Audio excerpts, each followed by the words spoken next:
पहले काम करना है ड्रीमवीवर 8 में, ठीक है।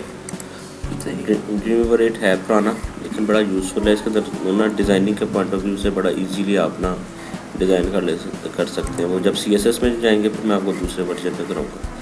अच्छा, अब देखो यहाँ पे ड्रीमवीवर 8 ओपन किया तो इसके 3 व्यू हैं, 3 पोर्शन हैं, कोड, स्प्लिट और डिज़ाइन, ठीक है। कोड वही है जो अभी हम करते हैं। कोडिंग करेंगे तो उसकी डिज़ाइनिंग होगी, डिज़ाइनिंग करेंगे तो उसकी कोडिंग होगी।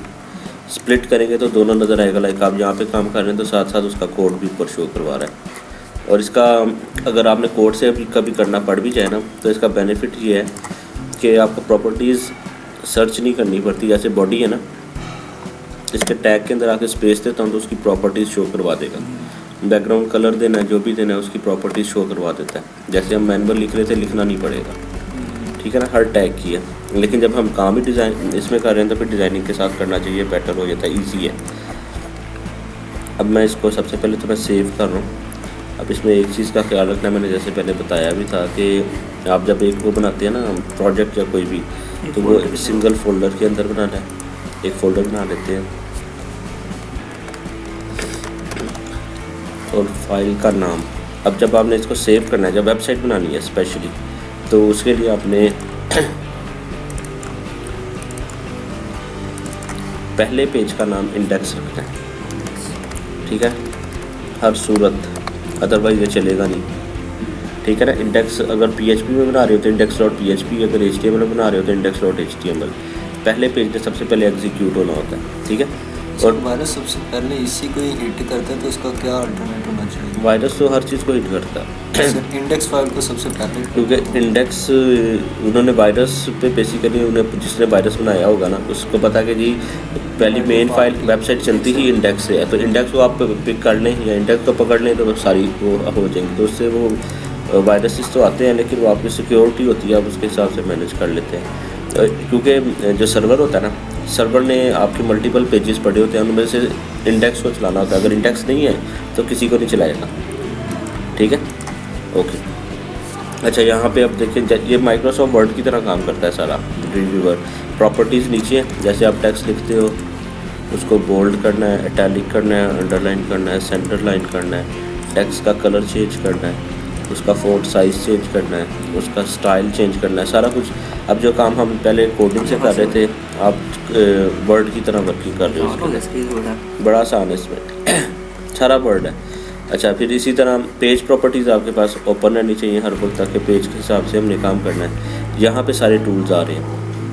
कॉमन में आओ, टेबल, इमेज कैसे लगाना है, फ्लैश की फाइल को कैसे ड्रॉ करना है, आपने लिंक्स कैसे लगाने हैं, हाइपर लिंक है, फॉर्म्स जो हमने कोड से किए थे, फॉर्म्स की ऑप्शन आ रही है, text field, check box, radio button, submit. इसी तरह HTML के टैग्स हैं। अगर आपने ये वाली ऑप्शन यहाँ पे नहीं मिल रही, बंद हो जाती हैं सम टाइम, तो फिर यही सारी ऑप्शन इंसर्ट में है। Image, media, table, form, hyperlink, हर चीज़ यहाँ पे आ रही है, ठीक है। अच्छा, अब वेबसाइट बनाते हैं, टाइटल की ऑप्शन यहाँ पे आ रही है। जैसे मैं इसको रन कर रहा हूँ, रन करने का तरीका क्या है, F12 प्रेस करें तो ब्राउज़र पे उसकी आउटपुट शो करा देगा। अब सबसे पहला हमने काम क्या किया था, जब HTML से किया था, टाइटल दिया था। अगर आपने टाइटल देना है तो यहाँ पे टाइटल की ऑप्शन आ रही है,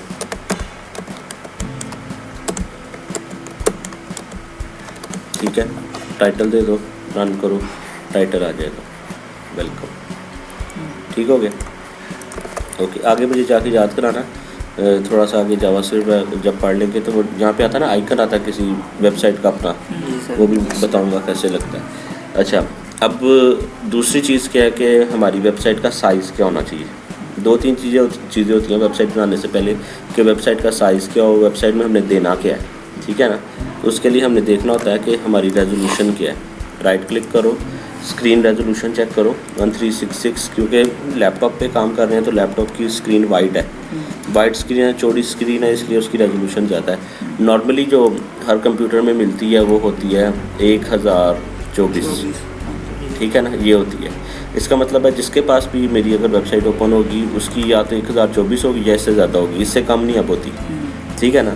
तो हमने फिर किसको बेसिकली लेके चलना है, 1024 के हिसाब से लेके चलना है, ताकि देखना ये होता है वेबसाइट के लिए, वेबसाइट बनाते वक्त कि वेबसाइट के अंदर हॉरिजॉन्टल स्क्रॉल नहीं आना चाहिए, वेबसाइट में ऐसे स्क्रॉलिंग ना हो।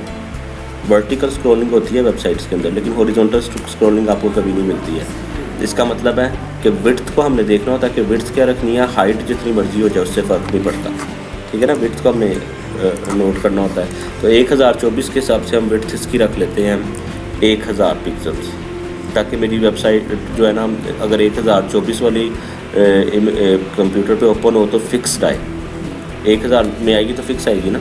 दूसरा फिर ये भी देखना होता है कि अगर 1000 से ज़्यादा वाली पे ओपन हो तो मेरी वेबसाइट एटलीस्ट सेंटर में आए। आप अक्सर वेबसाइट्स देखते हैं ना, सेंटर में होती है और साइड पे जगह खाली होती है, तो वो यही होता है कि वो 1024 पे के हिसाब से बनी है, किसी बड़ी रेजोल्यूशन पे ओपन होगी तो सेंटर में आ रही होती है।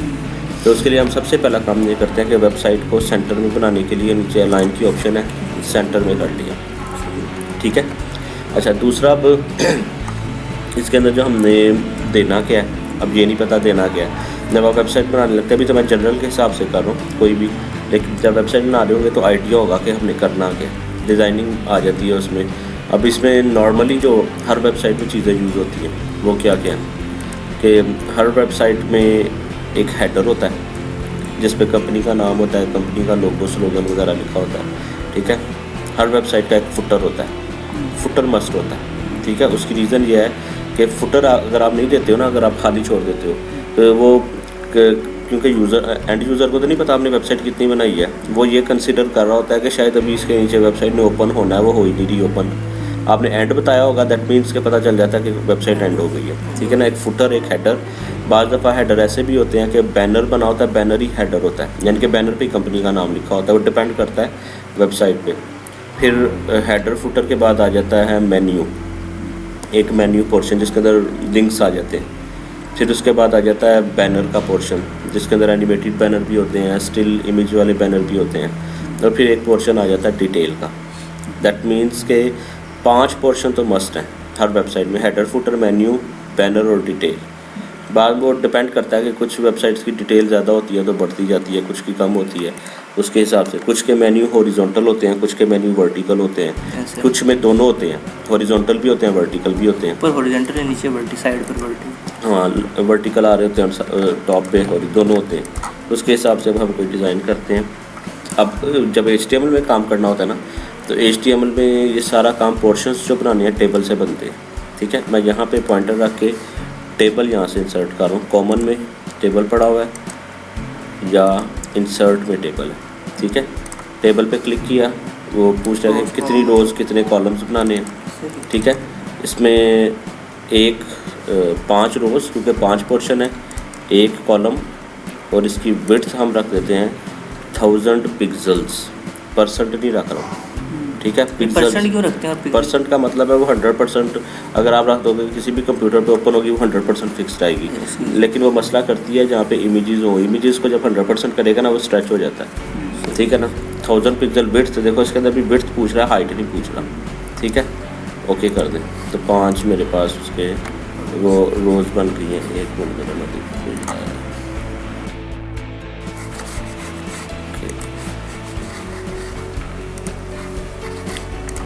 दोबारा देखो, यहाँ पे टेबल अब मैं लगा रहा हूँ, ठीक है। 5 हमने बनाने हैं, 5 रोज़ 1 कॉलम, फ़िलहाल ये लगा रहा हूँ। ये फिक्स नहीं है, आगे हम इसको ज़्यादा भी कर सकते हैं, कम भी कर सकते हैं, कोई फ़र्क नहीं पड़ेगा। और इसकी मैं बॉर्डर की आउटलाइन दे देता हूँ 1। वो सेल स्पेसिंग और सेल पैडिंग मैंने बताया था, फ़िलहाल 0 रहने देते हैं, ठीक है। ओके, अब मेरा एक टेबल आ गया जिसकी विड्थ है 1000, ठीक है, और हाइट जितनी मर्ज़ी कर लो। अब मैं इसको ना यहाँ पे इसके पोर्शन में आया था। लेट से मैं चाह रहा हूँ कि यहाँ पे मुझे चाहिए हेडर, इसको मैंने खोल के इसका साइज बता दिया। ये पोर्शन मुझे चाहिए मेन्यू के लिए, ठीक है। ये पोर्शन मुझे चाहिए बैनर के लिए, तो इसके बाद और डिटेल जितनी भी आपने करनी है रिक्वायरमेंट के मुताबिक उसका साइज बता दो। और लास्ट फुटर आ गया, 5 पोर्शन बन गए। इनको हम कम ज़्यादा भी कर सकते हैं। नहीं, कोड में आओ, सारा कोड। तीसरा आ गया बैनर के लिए। अब देखो वही कोड आ गया जो हमने किया था, सारा बन गया। तो डिज़ाइन से हमें ज़रा आसान हो जाता है। इतना काम करने के बाद हमने चेक करना है कि मेरी आउटपुट सही आ रही है कि नहीं आ रही है। रन करके आउटपुट सही आ रही है, यानी कि अगर अभी तो मेरी रेजोल्यूशन ही वैसे ही बढ़ी है, वो सेंटर में हॉरिजॉन्टल स्क्रॉल नहीं आना चाहिए, वर्टिकल की खैर है, ठीक है। अच्छा, अब एक छोटा सा मसला आ रहा है कि ये टॉप पे थोड़ा सी स्पेस आ रही है, मार्जिन। वेबसाइट्स तो बिल्कुल टॉप से जुड़ी होती है, ठीक है ना। इस तरह लेफ़्ट से भी आ रही होती है, राइट से भी आ रही होती है, बॉटम से भी आ रही होती है। तो ये मार्जिन ख़त्म करने का क्या तरीका है? पेज प्रॉपर्टीज़ पे जाना है, यहाँ पे ऑप्शन आ रही है मार्जिन की, left margin 0, top 0, right 0, bottom 0, apply, okay. अब देखो इसको मैं रिफ़्रेश करता हूँ तो मेरी वेबसाइट वो बिल्कुल टॉप से, और इसी तरह अगर लेफ़्ट राइट होगा वो भी उससे एडजस्ट हो जाएगा 100%। ठीक हो गया, ओके। अभी इसका बॉर्डर को ऑन रहने देते हैं, जब काम कर लेंगे तो ऑफ़ कर देंगे। अब मैं चाह रहा हूँ कि मैं यहाँ पे मेरी रिक्वायरमेंट है कि इस जगह भी मुझे कंपनी, हाँ ये हेडर है, यहाँ पे मुझे कंपनी का लोगो चाहिए, यहाँ पे कंपनी का नाम चाहिए, यहाँ पे मुझे सर्च बॉक्स चाहिए, जैसे वेबसाइट में सर्च बॉक्स या कुछ भी इस टाइप की चीज़ है, ठीक है ना। तो उसके लिए मैं यहाँ पे कंपनी का नाम लिख देता हूँ, लाइक क्या नाम था, सोल्यूशन हैं, पैकेजेस, पैकेजेस, चलो ठीक है, पैकेजेस, ठीक है। अब मुझे इस पैकेजेस जो कंपनी का नाम है इसकी फॉर्मेटिंग करनी है। इसको सेलेक्ट करो, बोल्ड सेंटर में चाहिए, साइज़ बड़ा चाहिए, फ़ॉन्ट स्टाइल आप इस पर बता दो। नॉर्मली ये ट्रबल शट रखते हैं, ठीक है, उसकी रीज़न मैंने बताई थी कि वो रीडेबल होता है, ठीक है। कलर अगर आपने चेंज करना, वर्डाना भी रखते हैं, ट्रबल शट भी रखते हैं, ठीक है। अब मैंने इसका इस पर कलर असाइन कर दिया, लाइक हम इसको कलर दे देते हैं ग्रे, ठीक हो गया। इसका साइज़ इससे बड़ा करना है वो भी कर सकते हैं। अब मैं चाह रहा हूँ कि मुझे यहाँ पे एक लोगो चाहिए, ठीक है। अब लोगो मेरे पास इमेज होना चाहिए, वो इमेज आप बना लो या आपके पास लोगो मिल जाता है नेट से, ठीक है ना।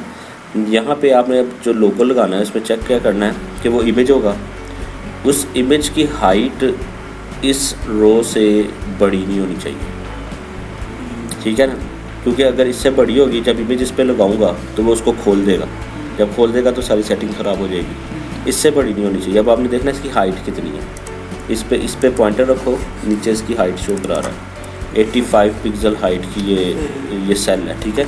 तो मैं फ़ोटोशॉप में जाके या कहीं पे भी जहाँ पे आपने लोगो बनाना है बना लेते हैं जिसकी हाइट 85 पिक्सल हो। कोरल ड्रॉ में सही बनता है ना, हैं कोरल ड्रॉ में बना लो, फ़ोटोशॉप में बना लो, इस चीज़ का आ गया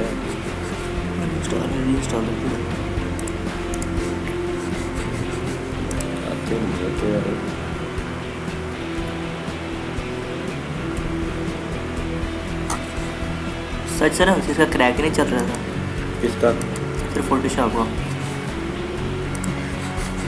फ़ोटोशॉप का क्रैक नहीं चल रहा? नहीं सर,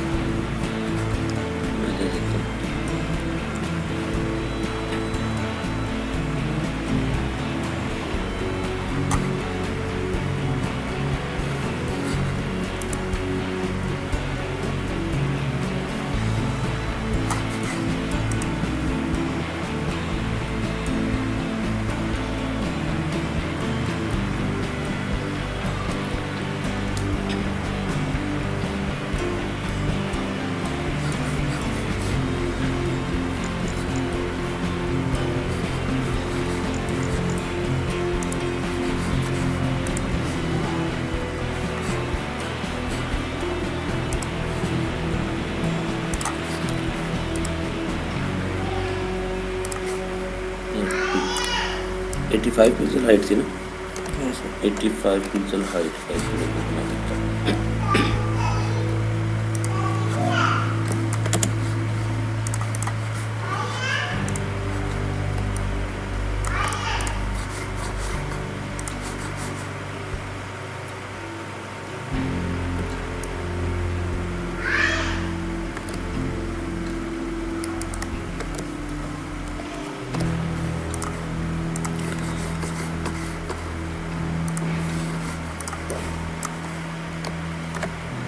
एग्जाम्पल एक छोटा सा मैंने ना बस लोगो बना दिया, बस इसकी साइज़ जो भी है आपका 85 पिक्सल होना चाहिए, इससे ज़्यादा नहीं होना चाहिए, ठीक हो गया।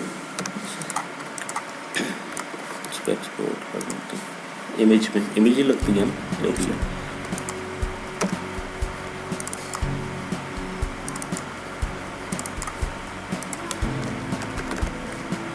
स्मॉल लेटर, ठीक है, नाम सारे कैपिटल लेटर में नहीं होने चाहिए, प्रॉब्लम है।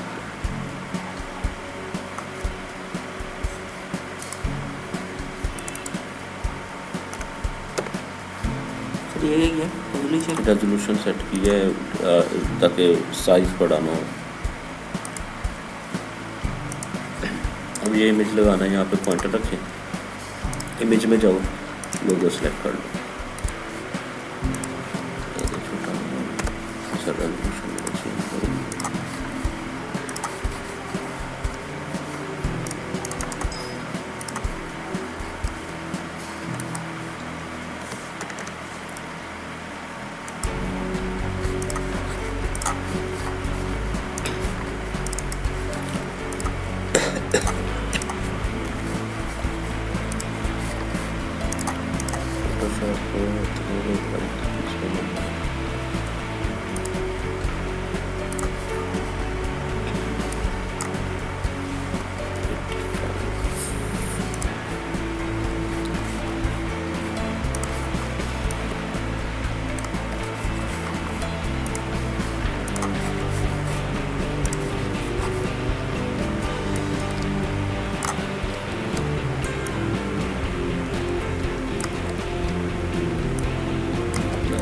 छोटा सा उसमें माल नहीं पड़ा।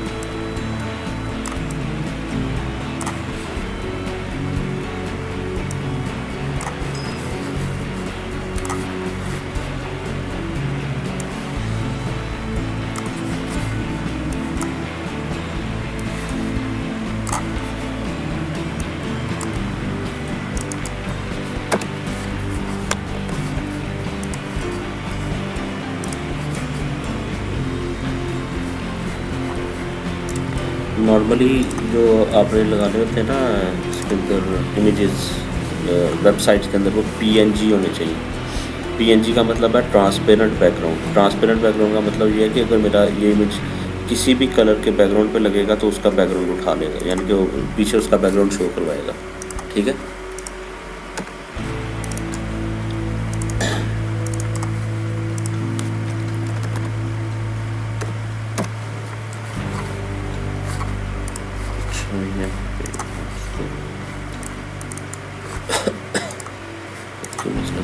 ये मेरे पास लोगो आ गया, ठीक है।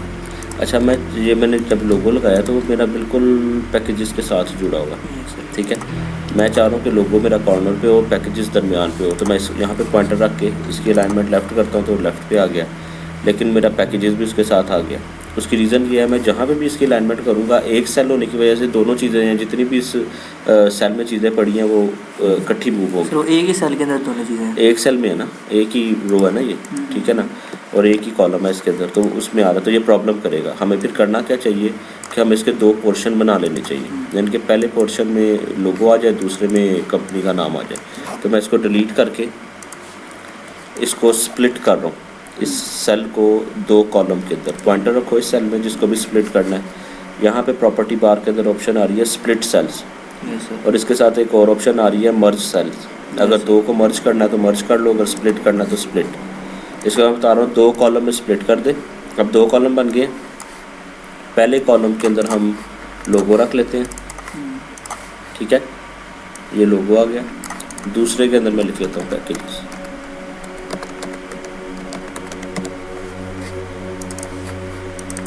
सेंटर में करना है या जो भी आपने इसका अलाइनमेंट करनी है वो बता के आ गया, ठीक आ गया। अब मैं इसको ज़्यादा आगे भी करना चाह रहा हूँ तो आप इसको आगे करेंगे वो आगे चला जाएगा, पीछे करेंगे पीछे आ जाएगा। अब दोनों को मैं ना मैनेज कर सकता हूँ, ठीक है ना।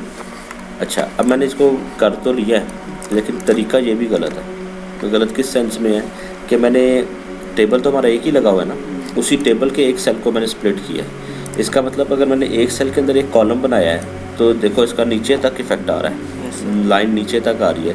दैट मीन्स कि अगर मुझे नीचे वाले सेल्स पे जाके किसी को स्प्लिट करना पड़ गया तो वो एग्जैक्ट इसके नीचे ही आएगा। अब मेरी रिक्वायरमेंट ऐसी नहीं है, लेट से मैं इधर स्प्लिट करता हूँ एक, मुझे 3 कॉलम इसको कर लेता हूँ इसको। अब मैंने जब 3 कॉलम किए तो ये वाली लाइन, ये वाला जो कॉलम है मुझे इधर चाहिए। जब मैं इसको मूव करूँगा तो पहले ऊपर वाले वाला को भी कर मूव हो लेते गया, हैं। सही। क्योंकि उसका इसके साथ लिंक है ना। तो फिर तो मेरी सारी वेबसाइट में मसले आना शुरू हो जाएंगे इस तरीके से। तो बेटर वे क्या होता है, मैं स्प्लिट करने के बजाय मैं इसको दोबारा वो कर रहा हूँ मर्ज। इन दोनों को सिलेक्ट करो, स्प्लिट नहीं करते, ठीक है ना। इन दोनों को मैं सिलेक्ट करके मर्ज कर रहा हूँ, वापस एक हो गया। आपको 2 पोर्शन ही चाहिए ना इसमें, तो आप क्या करो, एक नया टेबल लगाओ इस सेल के अंदर जिसमें 1 रो 2 कॉलम हो और टोटल विड्थ यहीं से कर 1000 लिया ही। इसमें। हाँ, इसकी बॉर्डर को 0 कर दो, ठीक है। चीज़ वही बनी है, हमें तो 2 कॉलम चाहिए ना। अब इस टेबल के अंदर मैं अपना लोगो लगा लेता हूँ और इधर अपनी कंपनी का नाम लिख देता हूँ। आउटपुट में देख लो कोई फ़र्क नहीं है, लेकिन वैसे हमारा बहुत ज़्यादा फ़र्क आ गया, बड़ा इजी हो गया हमारे लिए काम करना, ठीक है। अब देखो ना, ये वाले टेबल को मैं जहाँ मर्जी मूव करूँ इसका इम्पैक्ट कहीं नहीं आ रहा, क्योंकि ये सेपरेट टेबल है। इसको टेबल अलग बना दिया। टेबल जो अलग बना लिया, इसका अब किसी और चीज़ के ऊपर फ़र्क नहीं आ रहा। मैं नीचे जितने मर्जी कॉलम्स बना लूँ इधर, इन कॉलम्स को मैंने जहाँ पे भी मैनेज करना है मेरे प्रोजेक्ट पे, कोई वाले किसी में फर्क नहीं आ रहा। कोई किसी उसमें पड़ा ही नहीं हुआ, क्योंकि ये अलग टेबल है वो अलग टेबल है, ठीक है। क्लियर हो गया। इसलिए आपने टेबल के अंदर टेबल बना लेना है, लेकिन मर्ज नहीं, स्प्लिट नहीं करते हैं। अच्छा, अब ये मेरे पास एक, इसको मैं लेफ़्ट लाइन कर देता हूँ, इसको लेफ़्ट करके आप इस तरीके से मैनेज कर सकते हो। ज़रूरी नहीं कि सेंटर लाइन वैसे करना है, ऐसे भी मैनेज कर सकते हैं। अच्छा, अब इतना काम करने के बाद आउटपुट इसकी चेक कर लो। साथ साथ ना आउटपुट ज़रूर चेक करनी है, शुरू से आदत बनानी है। आगे जाके स्पेशली बहुत ज़्यादा इसकी ज़रूरत पड़ेगी। आउटपुट हमेशा साथ साथ चेक करते हैं ताकि कोई अब तक प्रॉब्लम जितना आए। काम हुआ वो ठीक है। है F12 से, ठीक है ना। अब मुझे वो आइडिया हो रहा है कि मेरा पेज कहाँ पे है या मैंने क्या किया हुआ। अब मुझे यहाँ पे एक चाहिए सर्च बार, वो जो इनपुट टाइप टेक्स्ट, ठीक है। तो उसके लिए क्या करेंगे, अलग खोलो। यहाँ पे फिर कॉलम बनाना पड़ेगा, क्योंकि मुझे वो अलग चाहिए ना। तो यहाँ पे क्या करूँ, दोबारा कॉलम बनाने के लिए शॉर्टकट की नहीं है सर इसकी? क्या, कॉलम बनाने नहीं शॉर्ट की नहीं है, यही है बस। इसके अंदर अब करना क्या है कि इधर पहले मैंने किया है, स्प्लिट किया था तो मसला आ रहा था। अब मैं स्प्लिट करूँगा तो मसला नहीं आएगा। उसकी रीज़न ये है कि अब ये है ही सेपरेट टेबल, अगर इसको आप स्प्लिट कर भी दोगे तो कोई फ़र्क नहीं पड़ता। तो मैं यहाँ पे पैकेजेस के आगे पॉइंटर रख के इसको स्प्लिट 2 कॉलम में कर लेता हूँ। इस कॉलम के अंदर जाके हम वो लगा लेते हैं अपना सर्च बॉक्स, ठीक है। Forms, text field, okay. Add form tag को नो करना है फ़िलहाल। जब हम डायनामिक में आएंगे फिर बताऊंगा इसको यस करते हैं, ठीक है। ये एक टेक्स्ट बॉक्स लग गया। इस टेक्स्ट बॉक्स के अगर मुझे बटन चाहिए, फॉर्म्स के अंदर बटन है, नो, ठीक है। इस बटन का नाम आपने चेंज करना है तो प्रॉपर्टी बार में आपने नाम चेंज कर देना। क्लियर हो गया। इसको आप राइट लाइन कर दो या सेंटर लाइन कर दो, जैसे भी है उसके हिसाब से मैनेज हो जाएगा। अब इसको आप अलाइनमेंट जब करोगे ना तो मैं राइट लाइन कर दो तो आगे आ जाएगा, ठीक है। क्लियर हो गया। बजाय इसके अगर राइट लाइन करूँ वो बिल्कुल ही कॉर्नर से जुड़ गया। आप इसको ऐसे कर लो, बेटर है। अपनी मर्ज़ी के मुताबिक जितना आगे करना है, ठीक है ना। वो ज़्यादा आगे जाने के बजाय आप उसमें थोड़ी स्पेस दे दो तो मैनेज हो जाता है। और सर अगर हम करेंगे, अगर हमें सर यहाँ करके एक चीज़ चाहिए, टैक्सी क्या होगा दोनों के इसमें। दरमियान में एक सर कॉलम चाहिए, तो सर हम फिर सर्टिफिकेट- पैकेजेस को ही स्प्लिट करेंगे। हाँ, क्योंकि सेपरेट टेबल है। हाँ, अगर ये सेपरेट नहीं होगा फिर स्प्लिट नहीं करते, ठीक है ना। फिर तो बाकी टेबल भी डिस्टर्ब होते हैं ना। तो आपने इसी को स्प्लिट कर लो। हाँ जी, क्या कह रहे हो? सर वो इसमें डिजिट भी हो सकते हैं इंटर। हाँ, अभी वो इसके इसमें वो नहीं चेक नहीं। अभी इसमें चेक्स लगाने हैं जावास्क्रिप्ट के, वो जावास्क्रिप्ट में आके लगते हैं। ये क्लियर हो गया जी। अच्छा, अब मैंने यहाँ पे एक बना दिया है मेन्यू बार, ठीक सर है। स्प्लिट और इसमें सर टेबल कॉलम बना के वैसे ही बंदा बता दे इसमें इतने कॉलम हो जाए और उनको सर मैनेज कर ले। नहीं, जब पहली दफ़ा बताओगे तब भी टेबल तो एक ही होगा ना, वो तो मसला करेगा ही करेगा। नहीं सर, आप- एक बार टेबल बना ली इसको सर, अलग ही वो बना लिया टेबल। अब उसके अंदर कॉलम जो है, अब जैसे कह रहे हैं सर स्प्लिट करना पड़ेगा, स्प्लिट कर लें वो ठीक है। अब स्प्लिट करना बेहतर है, जैसे कि अब पहले सेपरेट टेबल है, स्प्लिट कर लो, लेकिन मेन टेबल के अंदर स्प्लिट नहीं कभी करते। अब इसके अंदर भी कोई ऐसा कोई काम करना पड़ गया ना, तो इसको बजाय स्प्लिट करने के आप इसके अंदर फिर टेबल लगा लो। टेबल के अंदर टेबल जितने मर्जी लगा लो, जितना सेपरेट होगा उतना आसान होगा। ठीक हो गया। अच्छा, अब ये मेरे पास मेन्यू लिस्ट आ गई। मैंने यहाँ पे मेन्यू देने हैं। मेन्यूज़ में क्या होता है नॉर्मली, होम, प्रोडक्ट्स, ठीक है। अब इनके दरमियान में स्पेस देनी है और इसके अंदर एक से ज़्यादा स्पेस नहीं आती, ठीक है ना। तो उसके लिए फिर आपने क्या करना है, जो मैनेज करने का बेटर वे है कि इसमें टेबल लगा लेते हैं। स्पेस देने के बजाय टेबल लगा लेते हैं। लेट से मैंने 7-8 लिंक्स लगानी है, ठीक है। तो मैं पहले तो मैं एक इसको रो में हाँ, पहले तो मैं इधर एक सेंटर लाइन कर लेता हूँ। मैंने सेंटर में लगाने हैं या लेफ़्ट पे लगाने हैं, ठीक है। जहाँ पे भी यहाँ भी टेबल ही लगा रहे हैं। यहाँ पे भी टेबल। टेबल ही लगा लेते हैं ना। मैनुअल लगाओगे तो वो तो स्पेस ही नहीं आती एक से ज़्यादा, तो फिर मैनेज करना मुश्किल हो जाएगा, ठीक है। तो यहाँ पे मैं एक टेबल लगा रहा हूँ, 1 रो 8 कॉलम या जितने भी आपने बनाने, और इसको 800 ही कर देते हैं, ठीक है। हज़ार ही सर। 100 का पिक्सल, मैं पूरी पे नहीं चाह रहा हूँ। मैं चाह रहा हूँ मैंने 8 लिंक हैं, उस पर मैनेज हो जाए। अब पहले कॉलम के अंदर मैं पहला लिंक बता देता हूँ, home, products, services, about us, feedback, downloads, news, contacts, ठीक है ना। इसी तरह होते हैं ना लिंक सारे।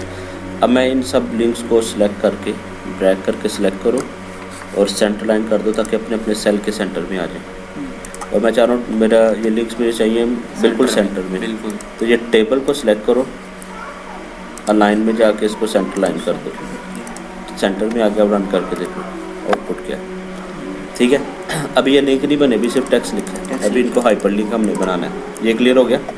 मैं चाह रहा हूँ कि इसका बैकग्राउंड कलर मुझे चेंज करना है। अगर मैं इस टेबल को सिलेक्ट करके यहाँ पे बैकग्राउंड कलर बताता हूँ ना कोई भी, तो सिर्फ टेबल का आया, वो नीचे वाली पट्टी का नहीं आया। अगर आपने पट्टी का करना है तो फिर नीचे वाले सेल पे पॉइंटर रखो, ये नीचे वाला सेल है, क्योंकि टेबल उस सेल में है ना। तो बीजी पे जाके उसका बैकग्राउंड कलर चेंज कर देते हैं। सर नीचे वाली क्यों बन रखा था, ऊपर नहीं किया था क्या नीचे वाले बेसिकली ये वाला टेबल नीचे वाले सेल के अंदर है ना। नीचे वाले सेल को कर दोगे तो पूरी रो का ही आ जाएगा, ठीक है। अगर आप ऊपर, अब नीचे वाले का भी किया हुआ, ऊपर वाले को भी सिलेक्ट करके मैं बीजी कलर इसका बता देता हूँ, तो ऊपर वाले का अलग आ गया। 2 अब आपको 2 मिलेंगे क्योंकि ऊपर टेबल अलग है, नीचे टेबल अलग है, जैसे भी आपने करना है।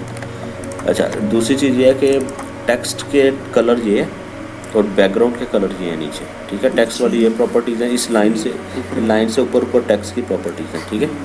अच्छा, अब मैं इनको लिंक्स बनाने लगा। अब ये वाला इंपॉर्टेंट पोर्शन है कि आपने लिंक्स लगाने के, लिंक का काम क्या होता है कि एक लिंक पे क्लिक करें, उसका आपने कोई पेज बनाया, वो पेज ओपन हो जाए, या कोई वेबसाइट है तो वेबसाइट ओपन हो जाए। तो होम पे मैं क्लिक करके मैं चाह रहा हूँ कि जब होम पे क्लिक करूँ तो पहला पेज ही ओपन हो, यही पहला पेज है, ठीक है। इस पेज का नाम क्या है, index.html। तो इसको सिलेक्ट करके इस पर लिंक लगा देते हैं। जब क्लिक हो तो index.html ओपन हो, नीचे लिंक की ऑप्शन आ रही है, ठीक है। प्रोडक्ट पे क्लिक करें तो अभी प्रोडक्ट का पेज तो नहीं बनाया, लेकिन लिंक हमेशा पहले बनाते हैं क्योंकि पहला पेज आपने 100% कंप्लीट करना होता है। जब पहला पेज कंप्लीट हो जाए तो फिर बाकी पेजेस इसी की कॉपीज़ होते हैं बेसिकली। इससे पहले में कोई गलती होगी तो बाकी पेजेस में भी गलती होगी, ठीक है। products.html मैंने लगा तो दिया है, अभी मैंने फ़ाइल नहीं बनाई, लेकिन जब मैं फ़ाइल बनाऊंगा उसका यही नाम रख लेंगे। क्लियर है। और ये पेजेस बन रहे हैं फोल्डर के अंदर? ये अभी पेजेस नहीं बन रहे, अभी लिंक है, अभी पेजेस बनाने हैं। अभी सिर्फ लिंक लगा रहा हूँ, जब पेजेस बनाऊंगा तो उनका यही नाम रखूँगा जो मैंने इसके लिंक पे दिया। सर्विसेज पे जाके मैं कह देता हूँ जब क्लिक करें तो, और नाम भी रेलेवेंट रखोगे तो मसला नहीं आएगा। services.html। अबाउट अस पे नाम के दरमियान में स्पेस नहीं होनी चाहिए। अगर आपने टारगेट बताना है तो नीचे टारगेट आ रहा है और ब्लैंक वगैरह जो मैंने बताया था। और अगर स्पेस शो कर, अच्छा ठीक है, स्पेस नहीं देनी। अच्छा, टारगेट सर अगर बताना है कि वो नेक्स्ट नीचे। विंडो में ओपन हो, इसे हाँ, अबाउट अस वो नीचे आ रहा है। ठीक है। और नामों में मैंने बार बार बता रहा हूँ स्पेस नहीं देनी, एरर आ जाता है आपकी वेबसाइट में और पेज नहीं ओपन होता कभी। कैपिटल भी ना हो। कैपिटल भी ना हो। downloads.html।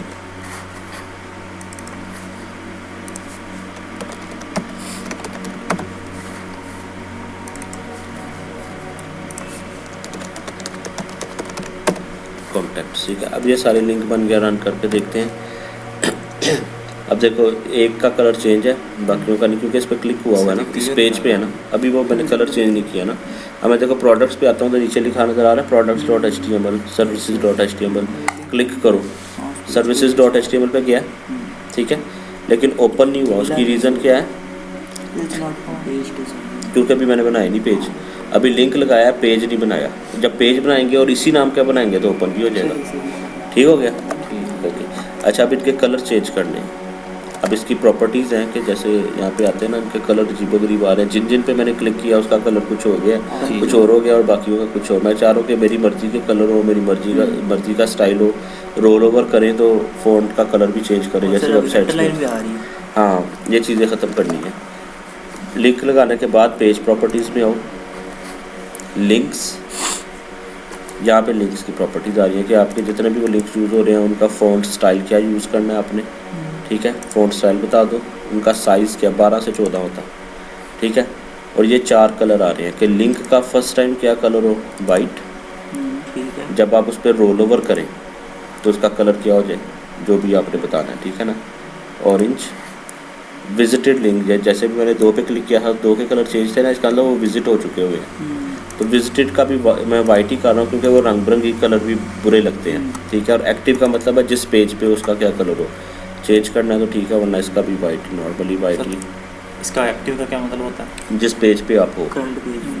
ठीक है। अंडरलाइन स्टाइल, ऑलवेज अंडरलाइन चाहिए कि नहीं चाहिए, ठीक है। या show underline only on roll over, जब रोल ओवर करो तो अंडरलाइन नज़र आए, या रोल आउट करो तो अंडरलाइन नज़र आए। फ़िलहाल हम कर रहे हैं नेवर अंडरलाइन।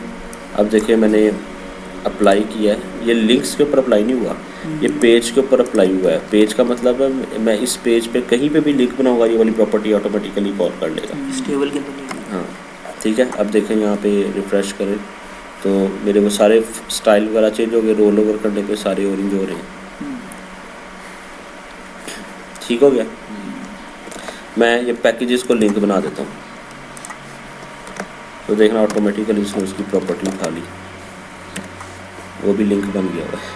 यही वाली प्रॉपर्टी उठा ली, वही साइज़ कर दिया, यानी कि मेरे पेज पे कहीं पे भी लिंक होगा वो सारी उठा लेगा। अच्छा सर, जिस चीज़ को सिलेक्ट करके हैश लगाया तो वो चीज़, वो भी लिंक बन गया ना, लिंक मैंने उसके लिंक में एक लिंक बता दिया बस यहाँ पे जाके, इसका मतलब वो लिंक है। लेकिन अक्सर वेबसाइट्स में हम देखते हैं कि ऊपर वाले लिंक्स का स्टाइल कुछ और होता है, नीचे वाले लिंक्स का स्टाइल कुछ और होता है। वो फिर होता है CSS से, वो CSS में जाके बताऊंगा कि डिफरेंट आपने स्टाइल कैसे देने, वहाँ पे क्लासेस यूज़ करेंगे। वहाँ पे क्लासेस अभी सबका एक सेम। अभी पूरे पेज के ऊपर अप्लाई हो। ये देखो इसने भी CSS का कोड ही किया पीछे, ये CSS का कोड ही किया, a link, visited link, hover link, वो सारी कोडिंग उसी की कर रहा है। ये देखिए वही हमारे कोड सारे आ रहे हैं जो हमने बनाए थे। ओके सर ये इंटरनल कहलाता है ना कोड CSS का? इंटरनल CSS है।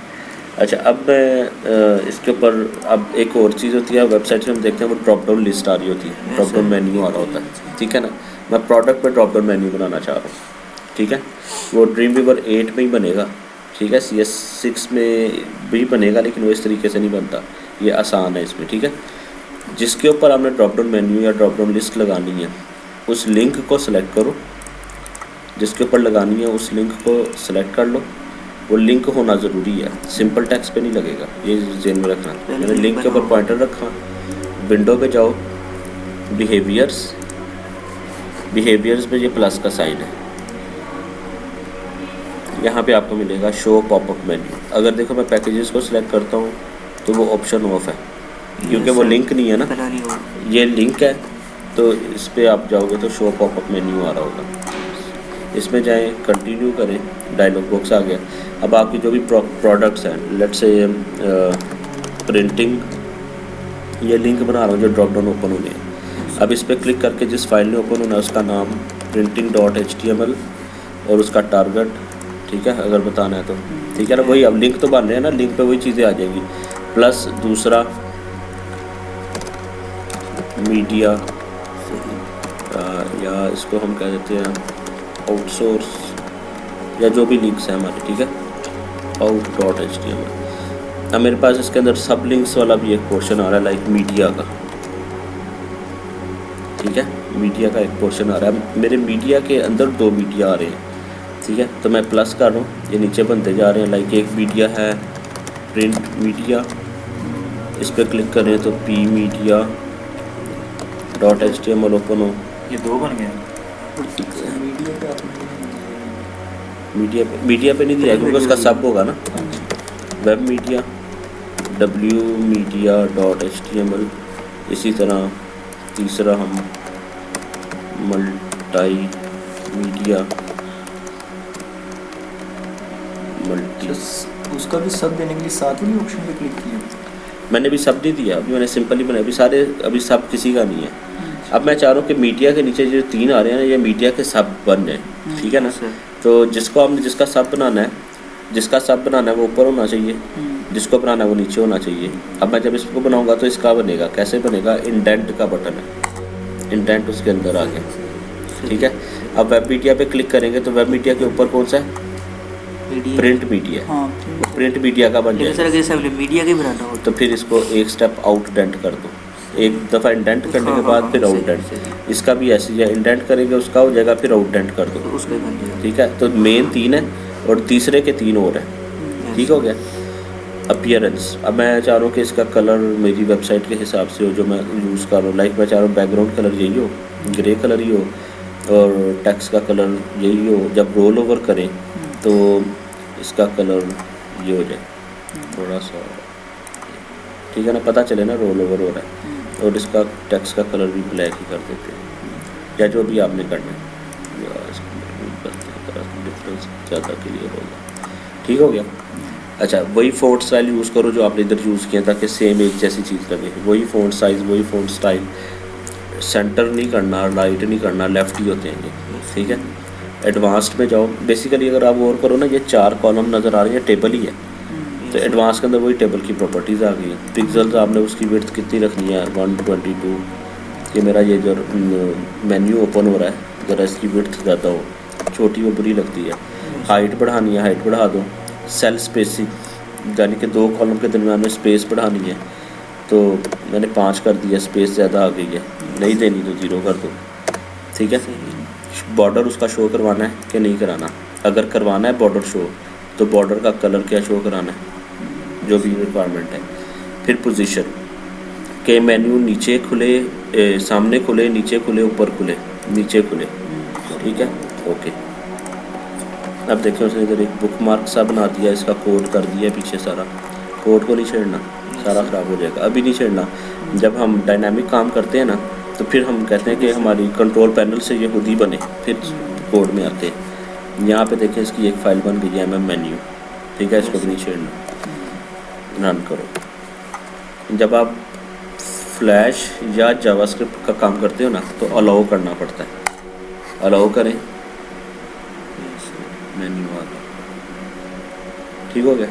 इसी तरह जितनों के भी आपने करने हैं सबके वो आ सकते हैं। ये क्लियर हो गया। देखो इस पर मैं प्रिंटिंग पे क्लिक करता हूँ तो प्रिंटिंग .html पे चला गया जो मैंने उसको बताया। ठीक हो गया। ओके। अच्छा, अब एक आखिरी चीज़ बता दूँ, फिर बाकी अगले लेक्चर में कराऊँगा, ताकि पहले इतना कर लो। बैनर, अब बैनर मैंने लगाना है, वो फ्लैश का भी हो सकता है, वो बैनर मेरा फ़ोटोशॉप का भी हो सकता है, इमेज बेस्ड। ठीक है ना। जिसका भी होगा बैनर, बस मेक श्योर ये करना है उसका साइज़ वो जो इस सेल का साइज़ है। ठीक है ना। इस सेल पे पॉइंटर रखो, इसका साइज़ आ रहा है 190 पिक्सल, हाइट और विड्थ है 1000। ठीक है। तो जो मैंने बैनर बनाना है उसका मैं साइज़ दे देता हूँ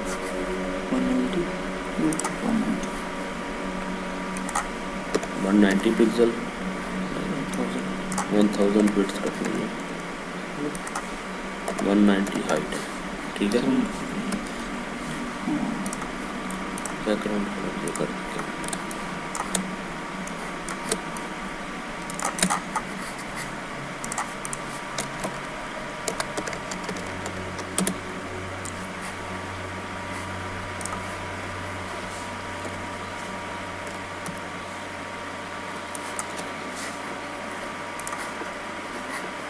सही। फ्लैश में इंट्रो बनाते हैं पूरा, जैसे जब स्टार्टिंग में वेबसाइट के लगाते हैं तो वो भी HTML से नॉर्मली कंट्रोल हो जाता है। नहीं एनिमेशन को कंट्रोल करना है। सर स्टार्ट में जैसे index.html खोला ना, वो डायरेक्ट इंडेक्स पेज पे ना जाए, पहले मैंने जो कुछ वेबसाइट पे तो एनिमेशन वो जो आपका जो इंट्रो है जी वो इंडेक्स होना चाहिए, वो इंडेक्स होना चाहिए। उसका नाम फिर इंडेक्स रख देते हैं ना। इंट्रो का वो SWF फाइल हाँ। बना के हाँ नहीं, वो HTML फाइल ही बनती है, HTML फाइल HTML फाइल ही बनती है, वो पब्लिश कर लेते हैं ना उसको कन्वर्ट। जी।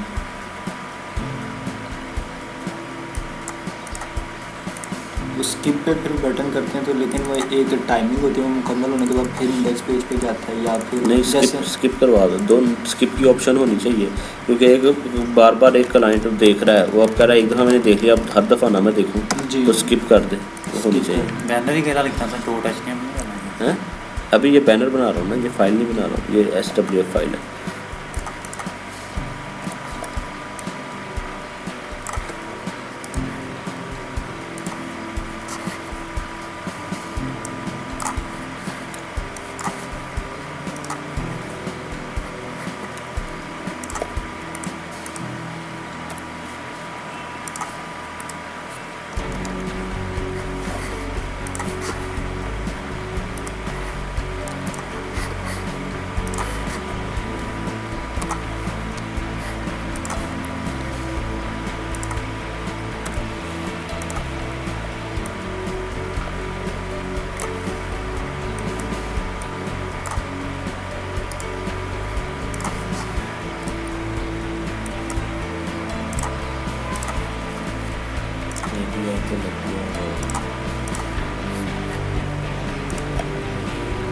सर नई रो क्यों बना रहे हैं? नई लेयर में ताकि बाकी डिस्टर्बेंस ना होना।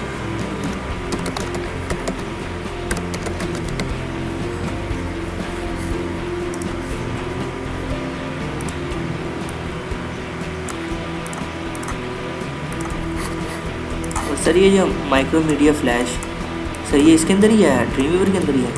ड्रीमवीवर अलग है, ये अलग है, फ्लैश अलग सॉफ्टवेयर है ना।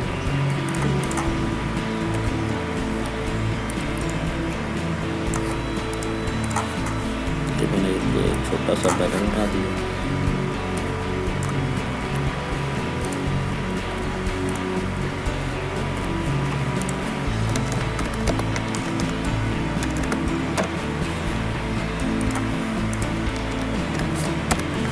सिर्फ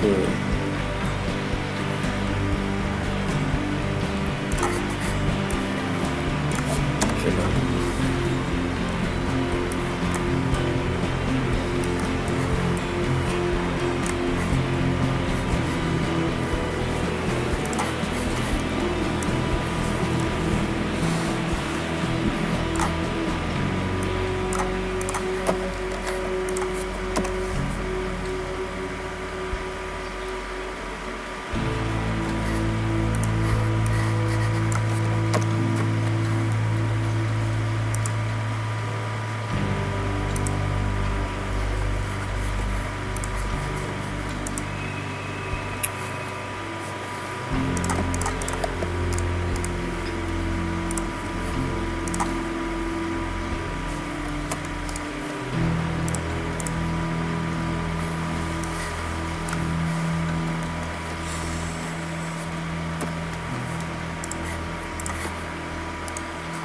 माउस करवा दो, डबल क्लिक हो गया।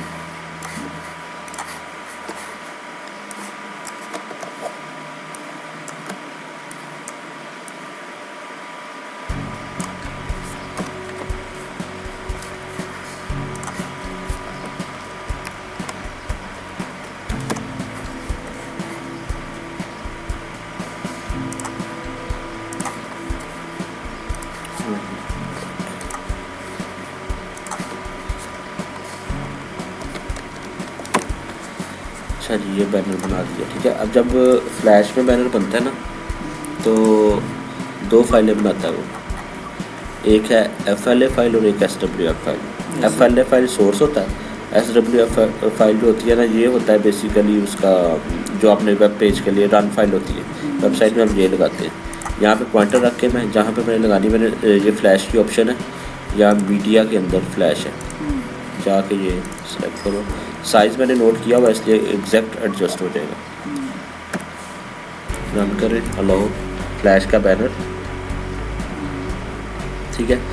अच्छा, अब इसमें एक छोटा सा मसला है जिस वजह से मैंने फ्लैश का लगाया है। मैंने ऊपर एक मेन्यू लगाया हुआ है, जब मैं मेन्यू पे जाता हूँ मेन्यू नज़र नहीं आ रहा, वो फ्लैश की बैक पे चला गया मेन्यू, ठीक है ना। तो उस केस के लिए आपने क्या करना है, फ्लैश को सिलेक्ट करना है, पैरामीटर्स पे जाना है, यहाँ पे जाके आपने कहना है W mod equals to opaque, parameter W mod value opaque, okay. अब आप रन करो, ठीक है, क्लियर है। सर ये हर चीज़ के लिए इसमें यूज़ कर सकते हैं जहाँ किसी पे को भी- जावास्क्रिप्ट और फ्लैश यूज हो रहा है इकट्ठा, वहाँ पे वो कन्फ्लिक्ट कर देता है ना उसको, हाँ, सर। तो वो फिर उसको आपको ओपैक करना पड़ता है। या एक और होता है, ओपैक कर दो या ट्रांसपेरेंट कर दो। ट्रांसपेरेंट के केस में ये होता है, वो भी नजर आएगा, नज़र तो आएगा लेकिन एक इसमें ये होता है कि नीचे वाले कलर- फ्लैश का बैकग्राउंड भी नज़र नहीं आएगा। फिर इधर एनिमेशन चल रही है फ्लैश की, लेकिन वो नज़र नहीं आ रही, ठीक है ना। उसको ट्रांसपेरेंट कर दिया। यानी कि ये कहाँ पे यूज़ होता है कि मैंने कोई अपनी ड्रीमवीवर फाइल में कोई बैकग्राउंड बड़ा स्टाइलिश सा बनाया हुआ, मैं चाह रहा हूँ बैकग्राउंड वही नज़र आए, एनिमेशन फ्लैश की नज़र आए, तो फ्लैश की फाइल को ट्रांसपेरेंट करके लगा दो। जैसे इसका केस हो गया, PNG किया था, ट्रांसपेरेंट नज़र आता है। तो उसके फ़ोन के कलर वगैरह नज़र आएंगे, वो आएंगे, वो इस अभी इसलिए नहीं नज़र आ रहे, वाइट वाइट है ना, मेरा बैकग्राउंड भी वाइट है इस वजह से। और पैक में क्या होता है, एज इट इज़ बैनर नज़र आता है और आपकी वो भी ऊपर से मेन्यू भी शो करवाता है। ठीक हो गया। Yes, sir। अभी फ़िलहाल इतना करो, अगले लेक्चर में फिर इसकी बाकी पेजेस बना के मैं इसको कंप्लीट कर लूँगा। अब आपको एक मैं टॉपिक बैनर कैसे बनाया इसकी समझ नहीं